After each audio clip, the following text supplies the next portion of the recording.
قدیر جل جلالہ نے فرمایا کہ جو جہنم سے بچا لیا گیا، یاد رکھیں ہم جنت میں جانے کے اعمال تو کرتے ہیں لیکن جہنم سے بچنے والے اعمال کی طرف توجہ نہیں دیتے،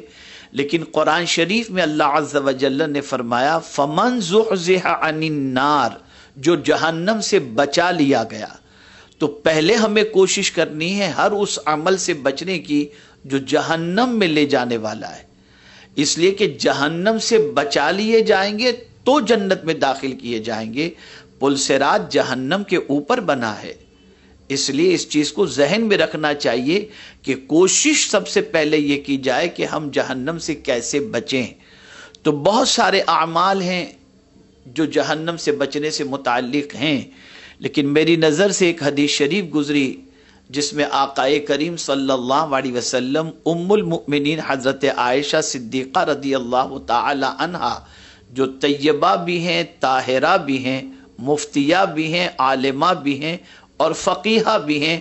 اور امت مسلمہ تک ایک چوتھائی اسلام جو پہنچا ہے وہ ام المؤمنین حضرت عائشہ صدیقہ رضی اللہ تعالی عنہا کے ذریعے پہنچا ہے۔ اس عظیم خاتون کو، ہماری ماں ام المؤمنین حضرت عائشہ صدیقہ رضی اللہ تعالی عنہا کو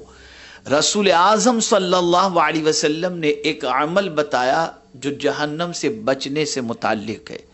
آقا کریم صلی اللہ علیہ وسلم نے ارشاد فرمایا اے حمیرہ، اے عائشہ، ہو سکے تو کھجور کی ایک گٹھلی بھی صدقہ کر کے اپنے آپ کو جہنم سے بچاؤ۔ پتہ چلا صدقہ ایک ایسا عمل ہے کہ جس کی بنیاد پر انسان جہنم سے بچ جاتا ہے۔ یہ صدقہ نافلہ کا معاملہ ہے، اور صدقہ واجبہ جو ہے وہ تو عظیم اس کا مرتبہ ہے، اور وہ تو بندوں کا حق ہے جسے ہمیں کسی نہ کسی صورت ادا کرنا ہے۔ تو میں نے سوچا کہ صدقہ نافلہ کے حوالے سے بخاری و مسلم کی ایک عظیم حدیث میں آپ کی سماعتوں کے حوالے کروں، تاکہ آپ اس حدیث مبارکہ کی روشنی کے اندر صدقہ نافلہ کی فضیلت کو سن کر اس پر عمل کرنے کا جذبہ اپنے اندر پیدا کر سکیں۔ اور حسن اتفاق کہ یہ حدیث مبارکہ کی راویہ ہیں رسول اعظم صلی اللہ تعالی علیہ وسلم کے یار غار سیدنا صدیق اکبر رضی اللہ تعالی عنہ کی بڑی صاحبزادی حضرت اسماء بنت ابی بکر رضی اللہ تعالی عنہا۔ میرے پیارے آقا صلی اللہ علیہ وسلم کے پیارے دیوانوں اور خواتین اسلام،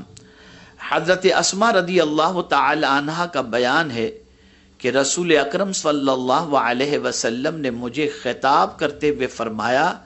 کہ راہ خدا میں خرچ کرتی رہو اور گن گن کر مت رکھنا، ورنہ اللہ تعالیٰ بھی تجھے گن گن کر دے گا، اور مال کو بند کر کے نہ رکھنا ورنہ اللہ تعالیٰ بھی اپنی بخشش روک دے گا۔ جہاں تک ہو سکے تھوڑا بہت حاجت مندوں پر خرچ کرتی رہو۔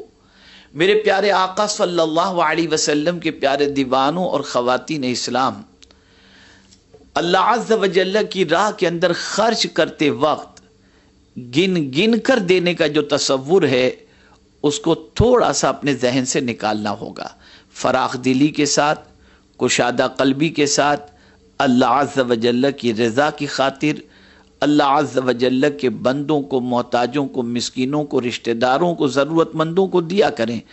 ہمارا حال یہ ہے کہ اتفاق سے جیب میں جب ہاتھ ڈالتے ہیں مستحق کو دینے کے لیے تو اندر اندر ہی یہ دیکھتے ہیں کہ کہیں 50 کے نوٹ کی جگہ 500 کا نوٹ تو نہیں آ رہا ہے، اور یہ سوچ میں پڑ جاتے ہیں اگر ہے تو پھر جو ہے اس کو ہم چینج کرتے ہیں، سوچ سوچ کر سنبھل کر اللہ کے نام پر دینے کی کوشش کرتے ہیں۔ رسول اعظم صلی اللہ علیہ وسلم نے اسے منع فرمایا۔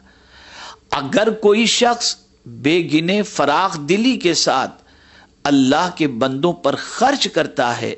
تو رسول اعظم صلی اللہ علیہ وسلم کے فرمان کی روشنی میں ہم یہ سمجھ سکتے ہیں کہ اللہ عز و جل بھی خرچ کرنے والے کی کشادگی کی وجہ سے اس پر بھی کشادگی فرماتا ہے، اور اللہ عز و جل بھی بے حساب عطا فرماتا ہے۔ آپ ذرا دیکھیں، میرے پیارے آقا صلی اللہ علیہ وسلم کے پیارے دیوان اور خواتین اسلام، رسول اعظم صلی اللہ علیہ وسلم کی عادت کریمہ بھوکا رہ کر اوروں کو کھلانے کی تھی۔ اور اگر ہم سیدنا امام حسین رضی اللہ المولا تبارک و تعالی عنہ کی حیات طیبہ دیکھیں، خاتون جنت رضی اللہ تعالی عنہ کی حیات طیبہ دیکھیں، ام المؤمنین حضرت عائشہ صدیقہ رضی اللہ تعالی عنہ کی حیات طیبہ دیکھیں، اور اسی طریقے سے ام المؤمنین حضرت خدیجۃ الکبریٰ رضی اللہ تعالی عنہ کی حیات طیبہ دیکھیں، تو ہم اس نتیجے پر پہنچیں گے کہ انہوں نے راہ خدا کے اندر خرچ کرنے کے اندر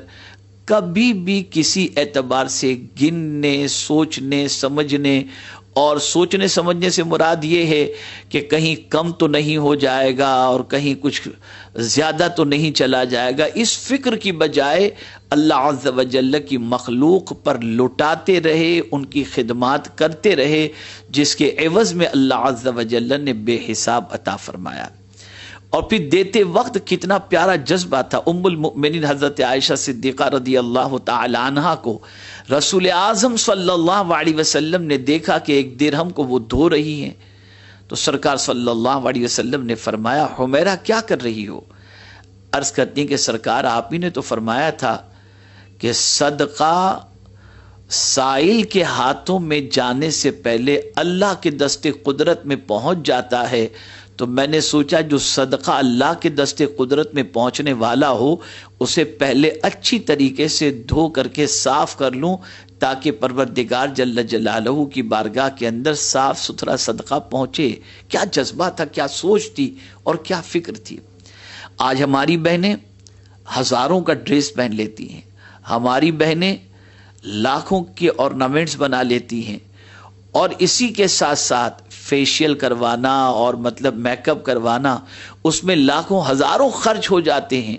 لیکن اللہ کے نام پر دینے کے حوالے سے ان کا دل اتنا تنگ ہوتا ہے کہ گھر میں کام کرنے والی کو بھی اگر کوئی کپڑا تحفے میں دینا چاہیں گی تو سب سے سستا دیں گی تاکہ زیادہ پیسے نہ چلے جائیں۔ غریبوں کو دیتے وقت اچھا کپڑا دینے کی بجائے یہ تصور رہتا ہے کہ ہلکے سے ہلکا دو، زیادہ سے زیادہ غریبوں تک پہنچ جائے۔ خدا کے لیے اپنی سوچ کو بدلو، اپنی فکر کو بدلو۔ آقا کریم صلی اللہ علیہ وسلم کے ارشاد کی روشنی میں اگر دیکھیں تو جو خود کے لیے پسند ہے وہ اگر دوسروں کے لیے پسند نہ کرو تو کامل مومن نہیں ہو سکتے۔ اس لیے آج کی نشست کے اندر میرا پیغام یہی ہے کہ جہنم سے بچنے کے لیے رسول اعظم صلی اللہ علیہ وسلم نے صدقہ نافلہ کا حکم عطا فرمایا، اور وہ بھی ام المؤمنین کو۔ اس لیے ہمیں چاہیے کہ ہم صدقہ اللہ کی بارگاہ میں کرتے رہیں اس کی رضا کے لیے، اور بے درے کریں، بے حساب کریں۔ اللہ عز و جل اس کی راہ کے اندر اس کے بندوں پر خرچ کرنے کے عوض کے اندر وہ بھی ہمیں بے حساب عطا فرمائے گا۔ پروردگار جل جلالہ کی بارگاہ میں دعا ہے کہ اللہ تعالیٰ رسول اعظم صلی اللہ علیہ وسلم کے صدقہ و طفیل خواتین اسلام کو جہاں توفیق عبادت عطا فرمائے، وہیں پر ساتھ ہی ساتھ گناہوں سے بچنے کی بھی توفیق عطا فرمائے، شوہر کی قدر کرنے کی بھی توفیق عطا فرمائے، اور ضرورت مندوں پر اپنی دولت خرچ کرنے کی بھی توفیق نصیب فرمائے۔ اسی کے ساتھ ساتھ آقا کریم صلی اللہ علیہ وسلم کا ایک اور ارشاد میں آپ کی سماعتوں کے حوالے کر دوں، تاکہ ایک عظیم پیغام سبق کے طور پر آپ یہاں سے لے کر کے اٹھیں اور اس پر عمل کرنے کی کوشش کریں، جس کی وجہ سے انشاءاللہ العظیم رب قدیر جل جلالہ انعام و اکرام سے مالا مال فرمائے گا۔ یقیناً قرآن شریف کی تلاوت خواتین کرتی ہیں، لیکن رسول اعظم صلی اللہ تعالی علیہ وسلم نے جس سورہ مبارکہ کو خواتین کو سکھانے کا حکم دیا، میرے آقا صلی اللہ تعالی علیہ وسلم نے فرمایا، وعن مجاہد مرسلا عن النبی صلی اللہ علیہ وسلم قال علموا رجالکم سورۃ المائدہ وعلموا نساءکم سورۃ النور۔ آقا کریم صلی اللہ علیہ وسلم نے ارشاد فرمایا کہ مردوں کو سورہ مائدہ اور عورتوں کو سورہ نور سکھاؤ۔ ماہ رمضان المبارک قریب ہے، آپ سے گزارش ہے ہر خاتون اپنے گھر میں سورہ نور کی تفسیر پڑھے، سنے، یا کسی سنانے والی سے سن لے اور سورہ نور کی پوری تفسیر ماہ رمضان میں سن کر عورتوں کو جو رسول اعظم صلی اللہ علیہ وسلم نے سورہ نور سکھانے کا حکم عطا فرمایا، وہ سورہ نور سیکھ کر آقا کریم صلی اللہ علیہ وسلم کے ارشاد پر عمل کریں۔ اسی کے ساتھ ساتھ ماہ رمضان شریف میں خواتین ایک چیز پر خاص طور پر عمل کریں، اور وہ عمل یہ ہے کہ ماہ رمضان المبارک شریف کے اندر سورۃ البقرہ کی آخری 2 آیتیں یاد کر لیں کہ رسول اعظم صلی اللہ علیہ وسلم نے سورۃ البقرہ کی آخری 2 آیتوں کے بارے میں ارشاد فرمایا کہ جو یہ 2 آیتیں رات کو پڑھ کر کے سوئے، اللہ تعالیٰ اس کے لیے ان 2 آیتوں کو کافی فرما دیتا ہے۔ اب کافی سے متعلق محدثین کی تشریح یہ بھی ہے، ہر پریشانی کے لیے کافی ہے کہ ہر پریشانی سے اللہ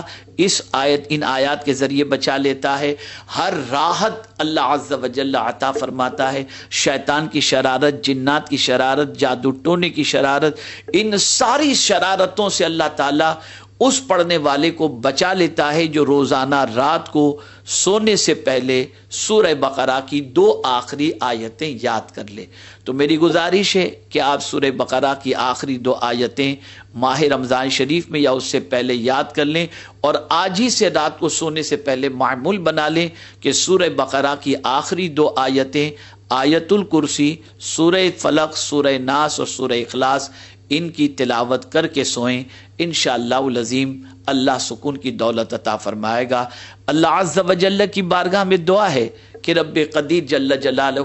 آقا کریم صلی اللہ علیہ وسلم کے صدق و طفیل ہم سب کو قرآن و حدیث پر عمل کی توفیق عطا فرمائے، اور رب قدیر جل جلالہ آپ کا آنا بھی قبول فرمائے، بیٹھنا بھی قبول فرمائے، اور جو کچھ آپ کی سماعتوں کے حوالے بات کی گئی اس پر عمل کرنے کی توفیق عطا فرمائے۔